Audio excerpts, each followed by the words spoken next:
In December 1979, the Soviet Union projected an image of absolute global strength. Its military machine was considered the most feared on the planet. That month, Moscow launched a massive armored invasion across its southern border into Afghanistan. The leadership expected a swift, decisive operation using their BTRs. A BTR is a Soviet 8-wheeled armored personnel carrier designed to transport infantry into battle. But instead of securing their frontier, the Soviets triggered a decade-long chain reaction. The invasion engineered the exact scenario it was meant to prevent, initiating a multi-front crisis that would eventually dismantle their own empire. Look at this gauge. Of the 642,000 total personnel who served in the Soviet-Afghan War, a staggering 73% became casualties. Think of the Soviet military as a massive, heavy industrial machine built to crush solid rock. When they entered Afghanistan, they didn't encounter a single solid obstacle. They encountered sand. The grit of widespread disease, a decentralized insurgency, and mounting domestic unrest worked its way into the gears, destroying the machine from the inside out. To understand how this happened, we will examine the initial geopolitical miscalculations, trace the severe epidemiological and moral catastrophes on the ground, and finally look at how those failures traveled back home to cause a systemic political collapse. The bedrock of this crisis was laid in 1973. King Nazir Shah was out of the country for medical treatments when his cousin, Mohammad Dawood Khan, seized key positions in Kabul and ended Afghanistan's 40-year-old monarchy. 5 years later, in April 1978, military officers led a violent communist coup. Dawood Khan and his family were killed, and power officially transitioned to a new prime minister under the Revolutionary Council of the Democratic Republic of Afghanistan. Moscow viewed this instability with intense paranoia. They feared that a weakened Afghanistan would become a bridgehead for United States or Chinese influence, and they dreaded the prospect of Islamic revivalist movements crossing the border into the contiguous Central Asian Soviet republics. To prevent these outcomes, the Soviets initiated Operation Storm 333. In the early hours of December 25, 1979, they began a massive airlift to prop up the increasingly shaky communist government. Domestic Soviet propaganda framed the intervention as heroic internationalist aid, a mission to build roads, wells, and assist a brotherly nation. The reality on the ground was a hostile, protracted occupation against a decentralized resistance. This initial geopolitical miscalculation completely blinded the Soviet leadership. They deployed a conventional military force designed for European tank warfare into an environment they did not understand, trapping their own army in the process. Once deployed, the Red Army found itself fighting two distinct enemies. The first was the Mujahideen, Islamic guerrilla fighters battling the Soviet occupation. The second enemy was microscopic, the germ. This chart shows the official combat casualties from the 642,000 deployed troops.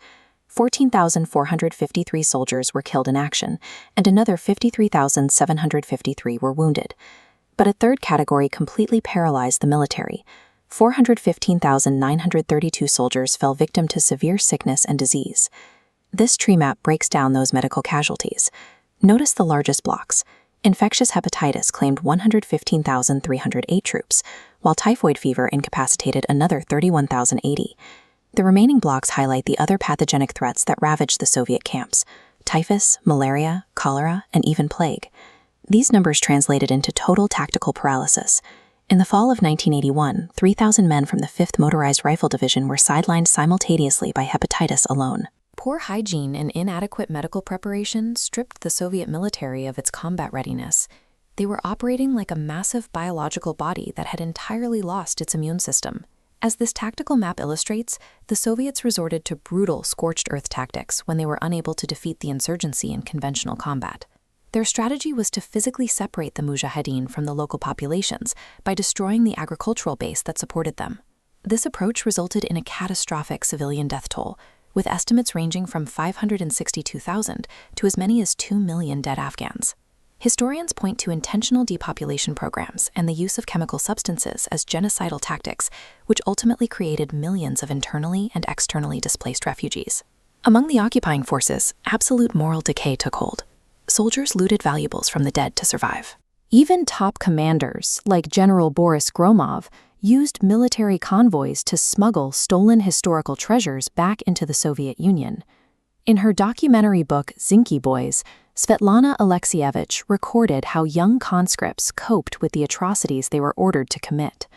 Widespread drug and alcohol abuse became the standard mechanism for enduring the psychological trauma. Grimly, those who didn't survive were classified as Cargo 200. Cargo 200 is the military code for the transportation of dead soldiers in zinc-plated coffins home on 4-engine Antonov An-12s, planes that earned the nickname Black Tulips. These secret shipments of the dead created an irreconcilable disconnect.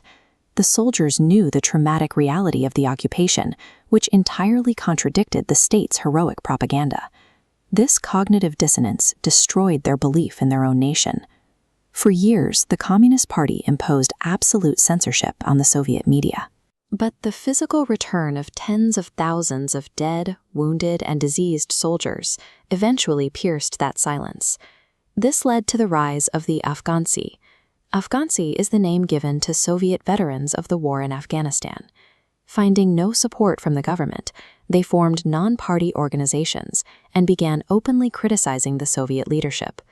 Simultaneously, the mothers of conscripts mobilized into the Mothers Movement, which became one of the very first effective civil rights movements to successfully challenge the authority of the Kremlin. The war also exposed severe ethnic fractures. The Soviet army relied heavily on troops from across its vast territories, but non-Russian soldiers, particularly those from Central Asia, began to resent being forced to fight and die in what they increasingly viewed as a purely Russian war. By 1989, this resentment had metastasized. Massive draft resistance, anti-military demonstrations, and outright desertion spread rapidly through republics like Lithuania, Latvia, and Georgia. Ultimately, the conflict in Afghanistan produced a unique internal catalyst. It united a diverse and fractured Soviet populace in a shared sense of grief and resentment toward their own ruling party. Over a decade, the conflict in Afghanistan systematically stripped away the two pillars that held the Soviet republics together: the moral legitimacy of the state and the perceived invincibility of the Red Army. The immense financial drain and the loss of life acted as the grit that corroded the internal gears of the Soviet machine. Without public trust, the system could no longer function. On February 15, 1989, the last Soviet troops completed their humiliating withdrawal across the border.